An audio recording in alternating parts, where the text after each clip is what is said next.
అందరికీ నమస్కారం. ఈరోజు మనం మత్తయి సువార్త ఆధారంగా యేసు జీవితంలోనే ఒక అద్భుతమైన ప్రయాణంలోకి వెళ్తున్నాం.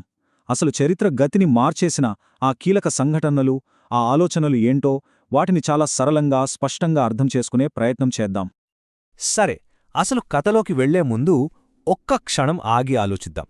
దాదాపు 2000 సంవత్సరాల క్రితం జీవించిన ఒకే ఒక్క వ్యక్తి కథ యావత్ ప్రపంచ చరిత్రనే ఎలా శాసించగలిగింది?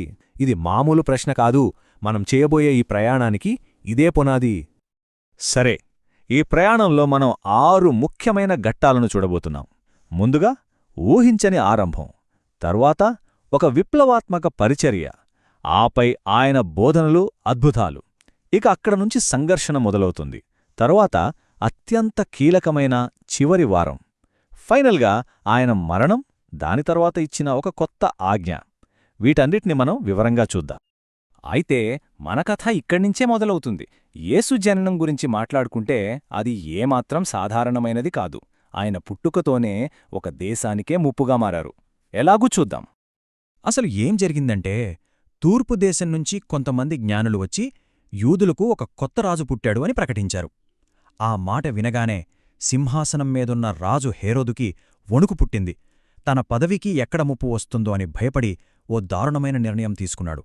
ఆ ప్రాంతంలో పుట్టిన పసిపిల్లలందర్నీ చంపేయమని ఆజ్ఞ ఇచ్చాడు. ఇంకేముంది, యోసేపు, మరియా తమ బిడ్డ ప్రాణాల్ని కాపాడుకోవడానికి రాత్రికి రాత్రే ఐగుప్తుకు పారిపోవాల్సొచ్చింది.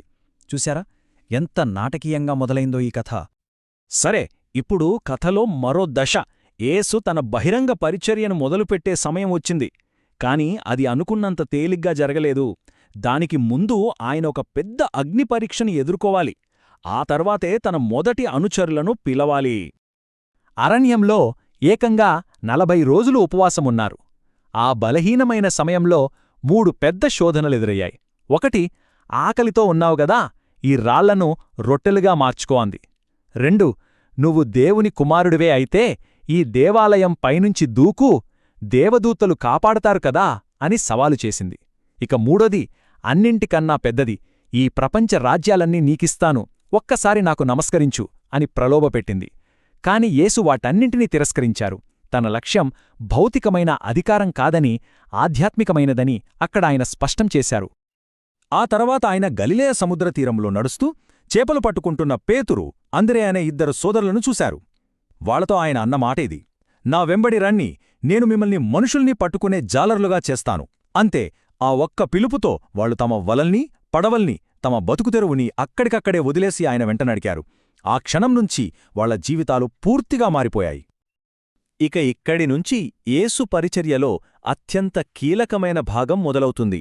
అదేంటంటే ఆయన బోధనలు, ఆయన చేసిన అద్భుతాలు. వీటివల్లే జనం తండోపతండాలుగా ఆయన వైపు ఆకర్షితులయ్యారు. ఆయన బోధనల్లో ముఖ్యంగా చెప్పుకోవాల్సింది కొండమీది ప్రసంగం. అందులో ఆయన చెప్పిన మాటలు అప్పటి సమాజపు విలువల్ని తలక్రిందులు చేశాయనే చెప్పాలి. ఉదాహరణకి, కంటికి కన్ను, పంటికి పన్ను అని నమ్మే ఆ కాలంలో మిమ్మల్ని కొట్టినవాడికి రెండో చెంపకూడా చూపించండి, మీ శత్రువులను ప్రేమించండి, వాళ్లకోసం ప్రార్థించండి అని చెప్పడం అంటే అదొక విప్లవాత్మకమైన ఆలోచన. అంతేకాదు, మీరు ఇతరులకు తీర్పు తీర్చకండి, అప్పుడు మీకూ తీర్పు ఉండదు లాంటి మాటలు ఒక కొత్త నైతికతకు దారిచూపాయి. యేసు బోధనల్లో మరో ప్రత్యేకతేంటంటే ఆయన చాలా క్లిష్టమైన విషయాల్ని కూడా చిన్న చిన్న కథల రూపంలో చెప్పేవారు. వాటినే ఉపమానాలు అంటారు. ఉదాహరణకి, ఈ విత్తువాని కథనే తీసుకుందాం. ఇక్కడ విత్తనమంటే దేవుని వాక్యం. అది ఒకటే, కాని 4 రకాల నేలల మీద పడుతుంది. కొన్ని విత్తనాలు దారి పక్కన పడితే పక్షులు తినేశాయి, అంటే వాక్యం విన్నా దాన్ని పట్టించుకోనివాళ్లు. కొన్ని రాతినేల మీద పడి మొలిచినా ఎండకు మాడిపోయాయి, అంటే మొదట ఆసక్తి చూపినా కష్టాలు రాగానే వదిలేసేవాళ్లు. కొన్ని ముళ్లపొదల్లో పడితే అవి ఎదగకుండా అణిచివేశాయి, అంటే ప్రాపంచిక విషయాల్లో కూరుకుపోయినవాళ్లు. చివరిగా కొన్ని మంచి నేలమీద పడి బాగా ఫలించాయి, అంటే వాక్యాన్ని విని అర్థం చేసుకుని దాన్ని పాటించేవాళ్లు. చూశారా ఎంత సింపుల్గా వివరించారో? బోధనలు మాత్రమే కాదు, యేసు చేసిన అద్భుతాలు కూడా ప్రజల్ని నివ్వెరపరిచాయి. ఎవరూ ముట్టుకోవడానికూడా ఇష్టపడని ఒక కుష్ఠురోగిని కేవలం స్పర్శతో బాగుచేశారు. సముద్రంలో పెద్ద తుఫానొస్తే నిమ్మళించు అని ఒకే ఒక్క మాటతో ఆపేశారు. కేవలం 5 రొట్టెలు 2 చేపలతో 5,000 మందికి పైగా కడుపు నింపారు. అంతేనా? ఏకంగా నీటిపై నడిచారో. ఇవన్నీ చూశాక జనాల్లో ఒకటే ప్రశ్న మొదలైంది. అసలు ఈయనెవరో? ఈయనకు రోగాలమీద, ప్రకృతిమీద కూడా అధికారముందా అని అందరూ ఆశ్చర్యపోయారు. అయితే యేసు కీర్తి ఇలా పెరుగుతున్న కొద్దీ మరోవైపు వ్యతిరేకత కూడా పెరగడం మొదలైంది. ముఖ్యంగా అప్పటి మతపెద్దలైన పరిసయ్యులు, సద్దూకయ్యులు ఆయన బోధనల్ని, ఆయనకున్న ప్రజాదరణను చూసి తమ అధికారానికి ముప్పుగా భావించారు. ఇక ఇక్కడ్నుంచి సంఘర్షణ మొదలవుతుంది. వాళ్ల మధ్య ఉన్న ప్రధానమైన తేడా సబ్బాతు రోజు విషయంలో బయటపడింది. వాళ్ల నియమాల ప్రకారం సబ్బాతు రోజున ఏ పనీ చేయకూడదు. ఒకసారి యేసు శిష్యులు ఆకలితో ఉండి పొలంలో కంకులు తెంచుకుని తిన్నారు. అది చూసిన పరిసయ్యులు, చూశారా, మీ శిష్యులు నియమాన్ని ఉల్లంఘిస్తున్నారు అని ఆరోపించారు. దానికి యేసు చాలా స్పష్టంగా చెప్పారు, సబ్బాతు రోజున స్వస్థపరచడం లాంటి మంచి పనులు చేయడం తప్పు కాదు. అసలు నియమం మనిషి కోసమే కాని మనిషి నియమం కోసం కాదు అని తేల్చి చెప్పారు.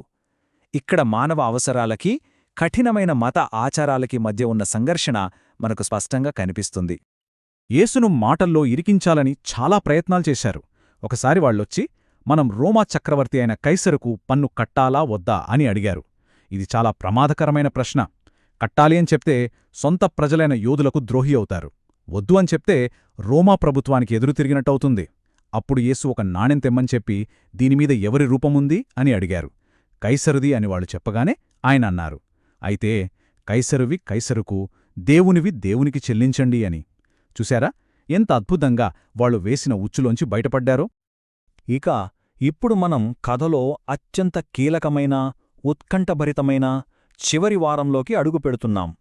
యెరూషలేము నగరంలోకి ఒక రాజులాగా ఆయన ప్రవేశించడంతో ఈ చివరి ఘట్టానికి తెరలేచింది. ఆ వారంలో సంఘటనలు చాలా వేగంగా జరిగిపోయాయి. మొదట తన శిష్యులతో కలిసి చివరి భోజనం చేశారు. అక్కడే రొట్టె, ద్రాక్షారసంతో ఒక కొత్త నిబంధనను ఏర్పాట్చేశారు. ఆ తరువాత ప్రార్థన చేసుకోవడానికి గెత్సమనే తోటకి వెళ్లారు. కాని అక్కడే ఆయన శిష్యుల్లో ఒకడైన యూదా ఇస్కరియోతు ఆయనకు ద్రోహం చేసి శత్రువులకు పట్టించాడు. ఆ రాత్రే ఆయన అరెస్ట్ చేశారు. తెల్లవారేసరికి ప్రధాన యాజకుడి ముందు, ఆ తరువాత రోమా గవర్నర్ పోంతీ పిలాతు ముందు విచారణకు నిలబెట్టారు. అంతా కొన్ని గంటల వ్యవధిలోనే జరిగిపోయింది. మరి ఆ ద్రోహానికి వెల ఎంత అనుకుంటున్నారు? కేవలం 30 వెండి నాణేలు. ఆయనతో 3 ఏళ్లు కలిసి తిరిగినా, ఆయన బోధనలు విన్నా, ఆయన చేసిన అద్భుతాలు కళ్లారా చూసిన సొంత శిష్యుల్లో ఒకడు తన గురువును సత్తువులకప్పగించడానికి తీసుకున్న మూల్యమది. బహుశా చరిత్రలోనే ఇది అత్యంత విషాదకరమైన ద్రోహాల్లో ఒకటిగా నిలిచిపోతుంది. విచారణ చేసిన రోమా గవర్నర్ పిలాతుకు యేసులో ఎలాంటి తప్పు కనిపించలేదు. అందుకే ఆయన్ని విడుదల చేద్దామనుకున్నాడు. కాని బయట గుమికూడిన జనం మతపెద్దలచేత రెచ్చగొట్టబడి, వద్దు, బరబ్బా అనే నేరస్తుణ్ణి వదిలిపెట్టు, యేసును సిలువ వెయ్యి అని కేకలు వేశారు. పిలాతు వాళ్లతో అన్నాడు, మరి క్రీస్తు అనబడిన యేసును నేనేం చెయ్యాలి అని. దానికి వాళ్లందరూ ఒకే స్వరంతో, వాణ్ణి సిలువ వేయండి అని అరిచారు.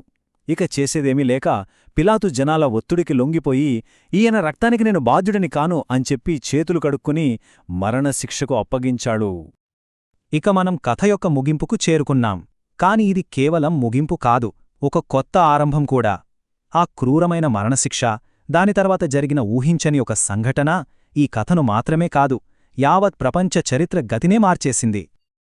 ఆ తర్వాత యేసును కొరడాలతో కొట్టారు. తలపై ముళ్లకిరీటం పెట్టి అవమానించారు. చివరికి గొల్గొతా అనే కొండమీద 2 దొంగల మధ్యలో ఆయనని సిలువ వేశారు. ఆయన సిలువపైన ఇతడు యూదుల రాజు యేసు అని ఒక బోర్డు పెట్టారు. బహుశా వాళ్ళు దాన్ని ఎగతాళిగా పెట్టి ఉండొచ్చు. కాని ఆయనను నమ్మిన వాళ్లకు మాత్రం అది ఒక సత్య ప్రకటనగా నిలిచిపోయింది. కాని కథ ఇక్కడితో ముగిసిపోలేదు.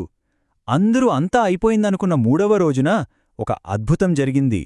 ఆయనను ఖననం చేసిన సమాధి దగ్గరకు వెళ్లిన కొందరు స్త్రీలకు ఆ సమాధిని మూసిన పెద్దరాయి పక్కకు దొర్లించి ఉంది. లోపల సమాధి ఖాళీగా ఉంది. వాళ్లు ఆశ్చర్యంతో చూస్తుండగా ఒక దేవదూత కనిపించి వాళ్లతో అన్నాడు, ఆయన ఇక్కడ లేడు, తాను చెప్పినట్టే ఆయన లేచాడు. ఇదిగో, ఈ ఒక్క మాటతో శిష్యుల గుండెల్లోని నిరాశస్థానంలో ఆశ చిగురించింది. చనిపోయి తిరిగి లేచిన తరువాత యేసు తన శిష్యులకు కనిపించి ఒక చివరి అత్యంత ముఖ్యమైన ఆజ్ఞ ఇచ్చారు. అదేంటంటే, కాబట్టి మీరు వెళ్ళి సమస్త జనులను శిష్యులుగా చెయ్యండి, నేను మీకు ఏమేమి ఆజ్ఞాపించానో వాటన్నిటినీ పాటించాలని వారికి బోధించండి. ఇదిగో, యుగ సమాప్తి వరకు నేను ఎప్పుడూ మీతోనే ఉంటాను అని చెప్పారు. ఒకప్పుడు భయంతో తలుపులు మూసుకొని దాక్కున్న ఆ కొద్దిమంది శిష్యుల చేతిలో ఇప్పుడు ప్రపంచాన్ని మార్చే ఒక మహత్తరమైన బాధ్యతను పెట్టారు.